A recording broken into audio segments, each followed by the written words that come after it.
Bonjour, mesdames et messieurs. Vous êtes dans le flash d'information. Les travaux de la 14e conférence au sommet de l'Organisation de la coopération islamique à la Mecque ont démarré vendredi.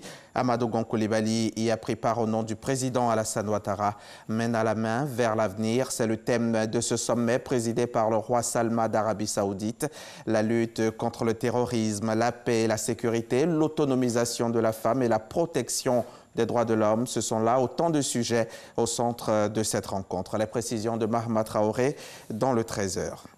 De l'Arabie Saoudite, je vous invite à faire une halte en France pour prendre part à la 2e édition du Forum économique Ivoire-Bordeaux. Cette année, l'association Aquaba des Ivoiriens de Gironde et la Chambre de commerce de Côte d'Ivoire ont pu réunir de nombreux opérateurs économiques et les Ivoiriens de la diaspora. Le reportage de Jean-Jacques Kwameala de retour de Bordeaux. Avec une présence d'environ 100 opérateurs économiques, la signature de plusieurs accords de partenariat et la visite de l'Agropal Agen et de Darwin Écosystème, la 2e édition du Forum économique Ivoire-Bordeaux a été une réussite. Saluer l'action de la diaspora ivoirienne ici à Bordeaux, qui est très active, qui est très efficace, et qui est seulement à la 2e édition d'Ivoire-Bordeaux. C'est un événement qui a déjà beaucoup de succès. C'est un événement qui est très promoteur. Au niveau des entreprises, il y a eu des B2B, il y a eu des échanges et il y a des promesses. Et au niveau des collectivités locales, c'est des partenariats qui sont en vue. Au niveau de la Chambre de commerce et d'industrie de Bordeaux, nous étions déjà en partenariat, mais nous avons promis de renforcer nos relations et faire de telle sorte que, au plan économique, au plan social, que nous puissions entreprendre des projets ensemble.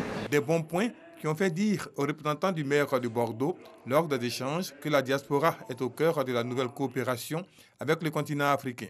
S'agissant de la Côte d'Ivoire, nous souhaitons effectivement nous appuyer sur le travail de l'association Aquaba qui a démontré à l'occasion de cette 2e édition sa capacité à faire, de manière à ce que nous, en tant que politiques, en tant qu'institutionnels, nous puissions pérenniser cette action grâce effectivement à la société civile ivoirienne à Bordeaux.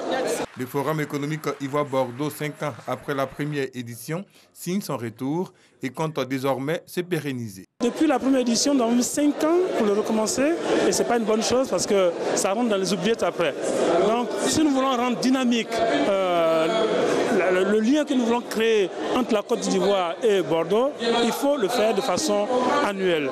Autre défi pour l'association des Ivoiriens de Gironde, la mise sur pied de la Maison Ivoire, un lieu pour piloter tous les projets d'investissement de la diaspora en Côte d'Ivoire. La nouvelle reine de la beauté ivoirienne s'appelle Tara Gueye. Elle a 22 ans et est étudiante en licence 2 d'économie. Porteuse du brassard numéro 9, elle a été élue dans la nuit d'hier au Sofitel, l'hôtel Ivoire d'Abidjan, au terme du concours Miss Côte d'Ivoire 2019. Du haut de ses 1,78 m, Tara Gueye succède ainsi à Sui Fatem, qui a remporté la couronne de la plus belle fille ivoirienne l'an dernier. Tout à l'heure à 13h, Issa Yeo nous décrira l'ambiance hier soir au Sofitel, un peu comme si vous y étiez.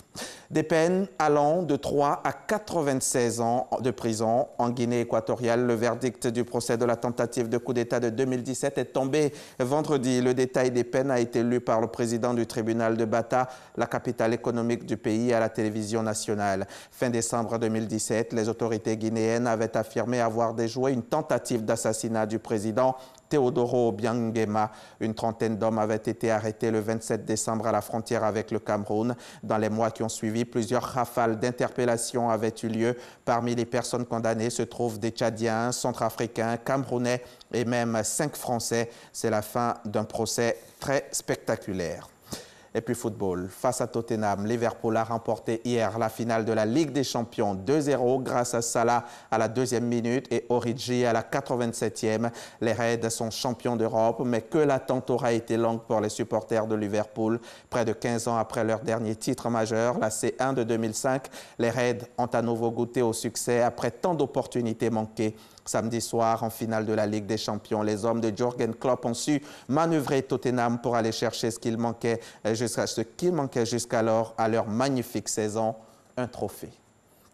C'est la fin de ce flash, mais avant de nous quitter, sachez que tout à l'heure, dans le cadre du magazine du dimanche, je recevrai le coordonnateur du projet Filets sociaux productifs, M. Brahima Koné-Kipeya, viendra nous en dire plus sur ce projet qui court jusqu'à octobre 2020. Restez en place, c'est à pile 13h.